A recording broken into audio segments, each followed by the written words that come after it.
Hello YouTubers, welcome back to another video with me, Adam Well Informed. Have you ever wondered what's missing from the Tesla Model 3 or Tesla Model Y? What features could be genuinely better? I'm not saying I know the answers or the secret sauce to future Tesla success, not at all. I understand that the engineers and decision makers at Tesla make changes on factors beyond the consumer's scope for the greater good. But hypothetically, if I was asked by Tesla what changes would I make to my Tesla Model 3 given the opportunity, I would probably say these next 5 changes would be on my mind today.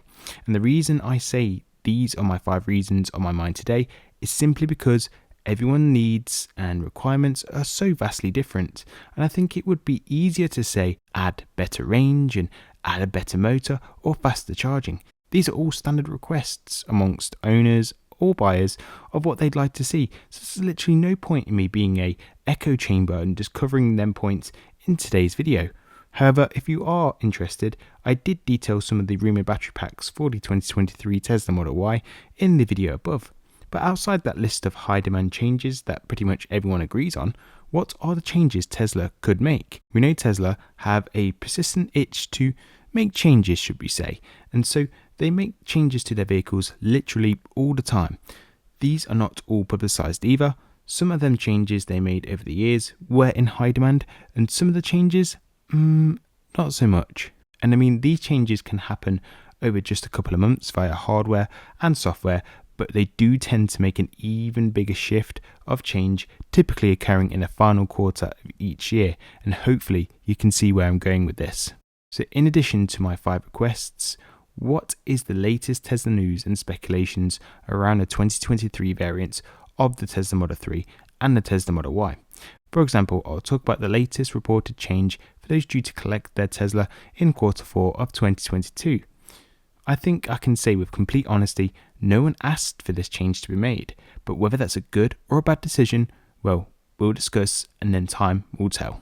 Anyhow, so whether you're really interested in watching Tesla related content, maybe you're an owner or toying with the idea of purchasing a Tesla Model 3 or a Tesla Model Y at some point in the near future, this video should hopefully enlighten you to the possible changes to the Tesla Model 3 and Model Y. So before we kick off, I'd appreciate if you could give the video a cheeky like, subscribe to the channel if you haven't already, and if you are interested in Tesla and EV content weekly, hit the notification bell so you are the first to know when a video goes live. So Adam, what's the latest speculation about the 2023 model year? Well, according to new reports doing its rounds, Tesla is deciding to remove the ultrasonic sensors on the front and rear bumpers of not just for the Model 3 and Model Y, but also for the Model S and X too. These are also known most commonly as your parking sensors. Now, don't panic just yet, because whilst they are being removed, it's being replaced by Tesla Vision, so you should get the same similar experience you'd expect. It's just being generated via the cameras rather than the ultrasonic sensors we know and love today. Like, this is a prime example of not requesting a feature and getting it anyway. But this is exactly why I said at the start of the video, whilst I and yourself may have an opinion on what changes they could and should do, I'm not afraid to say I don't know more than the engineers and the decision makers at Tesla. To make a change of this magnitude, they must have the data to state that they can pull this off without the sensors. I mean, at present, it's really a feature we all love and appreciate. It's just not one of the sexiest features of the vehicle. That, and it's pretty much standard on all new vehicles you can buy today. There's also been some leaked photos which demonstrate this change is very much happening. I for one can see the rear option being perfectly fine because there is a camera directly at the rear. But does Tesla need to incorporate another camera on the front of the vehicle at the bumper level to achieve this? My initial thoughts were surely so, but if the cameras can measure distance extremely accurately, then perhaps they can stick with just the camera suite within the window screen. So whilst I would never have asked for this change, if it does the same job and Tesla believe that it can action it, I'm not against it. I mean, there probably are some advantages that we just cannot foresee and are not under your consideration, such as cost savings from not incorporating the sensors and the wiring. And then there's reduced time and complexity to manufacture the bumpers, and that can result in not just into the cost savings, but that's also going to reduce exposure to supply chain issues. And it may make bumper repairs that little bit less intensive if there are no wires or sensors to hook up to or remove. but overall it's relatively a small change. Apart from the physical appearance changing ever so slightly as a result, the practicalities for the driver should be the same, in particular for your standard parking scenario. That said, it appears that some of the FSD features will be delayed by this change. They did this previously when they removed an old radar unit from the car, and after a few months they did reactivate these features as promised with a simple software update. So there will be an element of fine-tuning, but to take such drastic action they must have confidence that they can pull this off, and time will tell if it was actually worth it. So my first change I'd like to see if I had influence on the changes to the Model 3 and the Model Y would be to have a dedicated screen of some sort for the backseat passengers. Now, what is interesting is that we know that this was a new feature for the refreshed Model S and Model X. This may be a feature that Tesla thought there would be a demand for, and so it's currently positioned within the center console for the Model S and X. With the Tesla Model 3 and Tesla Model Y, I think that the positioning should probably be on or part of the back of the front seat, just because the back seating position is more limited than the Model S and X, with the ambition to reduce possible neck strain as a result of the reduced rear space, in comparison to the S and X. And I think it should be located then on the back of those front seats. So why even do this, you may ask? Well, for me, I'd envision a screen there, a USB-C port, and maybe even a headphone jack. The individual sitting in the back could then select their own profile, listen to their own music via Spotify, their own Netflix shows or Disney Plus shows that they're watching, all via the screen, etc. Or they could even connect a controller, play some Tesla games. This can even be expanded to a user's Steam library, as Elon Musk has hinted at before. And I think this would make the comfort of the back seat so much more desirable and unique to the family unit. Whether the backseat drivers are young kids or teenagers, there will be no car like it within the same price range, and I'm sure there will be many kids kicking their parents' shins, metaphorically of course, saying that they wish they could have a Tesla.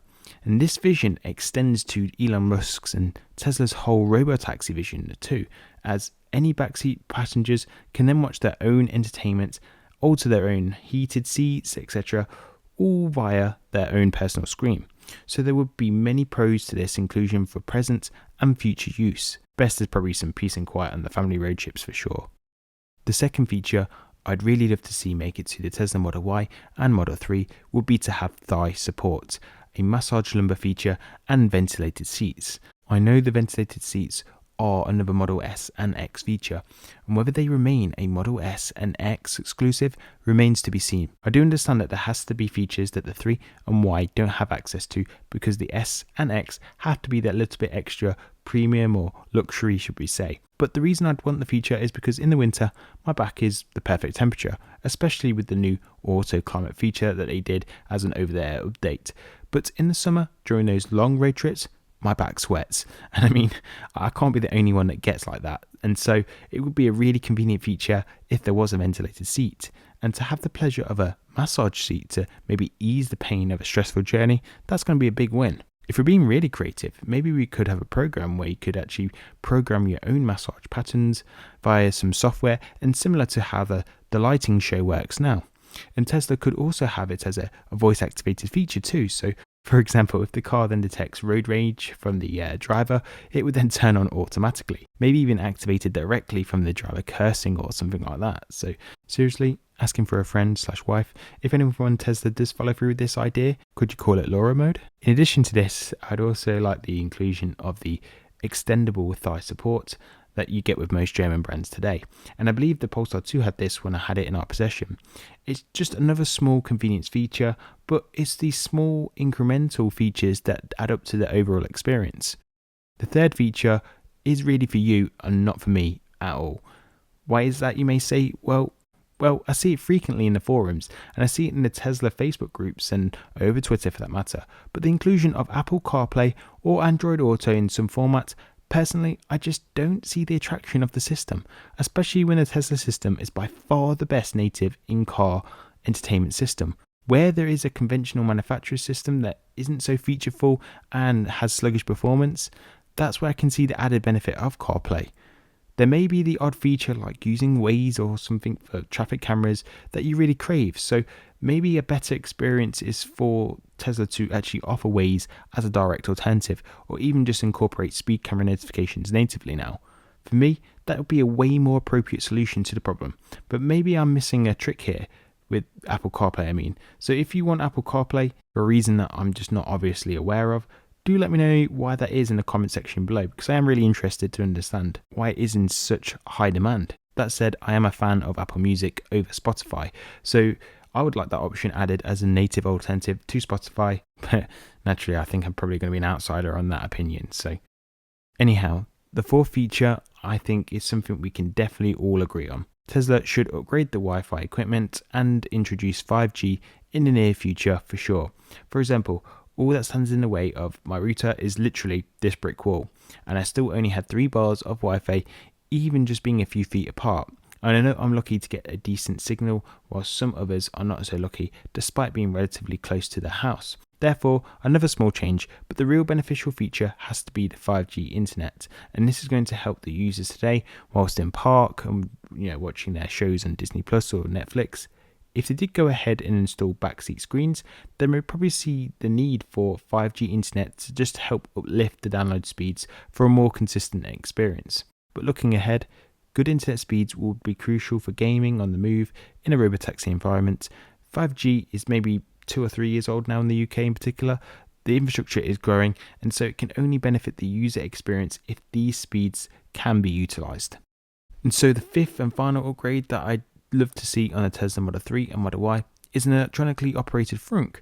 Now, interestingly, this was actually rumoured to be coming at some point, and it's actually something other manufacturers are doing also. The beneficial reason for its inclusion is that just operating the Frunk is incredibly a manual process, and I'd probably use it more frequently if I could actually open it electronically and maybe via the app, and then close it via the app or just in the car.